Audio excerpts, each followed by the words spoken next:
Gajanan developers Pune यांच्याकडून आता पंढरपुरात इस्बाबी कलश मंगल कार्यालय येथे साकारला जातो आहे भव्य गजानन टॉवर 10 मजली ट्विन बिल्डिंगचा प्रकल्प। मजबूत आरसीसी फ्रेम रचना, पायांसाठी वायू प्रतिबंधक उपाययोजना, आयएस मानकानुसार भूकंप प्रतिरोधक आरसीसी रचना असलेल्या गजानन टॉवर मध्ये उपलब्ध आहेत अत्याधुनिक सुविधांनी युक्त 1022 स्क्वेअर फुटाचे 2 बीएचके फ्लॅट्स, सुशोभित प्रवेश कक्ष, सामायिक क्षेत्रासाठी अत्याधुनिक सुरक्षा यंत्रणा, लिफ्ट आणि सामायिक क्षेत्रांसाठी वीज बॅकअपची सुविधा, स्वतंत्र अग्निशमन यंत्रणा, 2 मजली पुरेशी पार्किंग व्यवस्था, प्रत्येक कार पार्किंगच्या ठिकाणी स्वतंत्र एव्ही चार्जिंगची सोय, सोलर वॉटर यंत्रणा, प्रत्येक सदनिकेसाठी इन्व्हर्टरची सोय।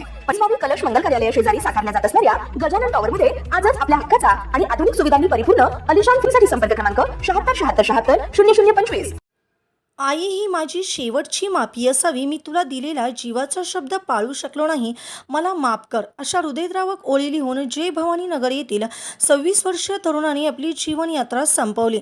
21 लाखाच्या कर्जाचा डोंगर आणि चोरी गेलेल्या ट्रकचा तपास न लागल्याने खचलेल्या या तरुणाची सुसाईड नोट वाचताना उपस्थितांच्या काळजाचा थरकाप उडाला।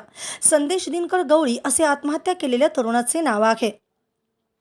या प्रकरणी अधिक माहिती अशी की संदेशने 6 ऑक्टोबर 2024 रोजी मोठ्या आशेने 21 लाखाचे कर्ज काढून स्वतःचा ट्रक खरेदी केला होता।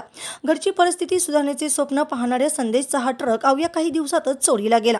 चिकलठाणा पोलीस ठाण्यात धाव घेऊन 1.5 वर्ष झाली तरी ट्रकचा पत्ता लागला नाही। दुसरीकडे ट्रकचा विमा नसल्याने बँकेचे हप्ते आणि व्याजाचा बोजा वाढतच गेला। विष प्राशन करण्यापूर्वी संदेशने 2 पानांची सविस्तर चिठ्ठी लिहिली आहे। यात पोलीस प्रशासनावर अत्यंत गंभीर आरोप केले आहेत। चिकलठाणा पोलिसांनी चोरांची हातमिळवणी करून माझा घात केला, सामान्य जनतेच्या रक्षणासाठी असलेले अधिकारीच माझ्या मृत्यूला जबाबदार आहेत, असे त्यांनी या पत्रात नमूद केले आहे। आपल्या अपयशाचे खापर स्वतःवर फोडले जात असताना हतबल होऊन त्याने हे टोकाचे पाऊल उचलले। सुसाईड नोटचा शेवटचा संदेशने अत्यंत भावुक शब्दात केला आहे। त्यांनी आपल्या आईची माफी मागितली असून माझ्या आईची नीट काळजी घ्या अशी विनंती त्यांनी नातेवाईकांना केली आहे। तसेच बँकेकडून विम्यासंदर्भात काही मदत मिळू शकते का हे पाहण्याचे आवाहनही त्याने चिठ्ठीत केले आहे। ताज्या घडामोडी पाहण्यासाठी आमच्या YouTube चॅनलवरील PVR म्हणजेच पंढरी वार्ता या न्यूजला सबस्क्राइब करा आणि शेजारील बेल आयकॉनवर क्लिक करा।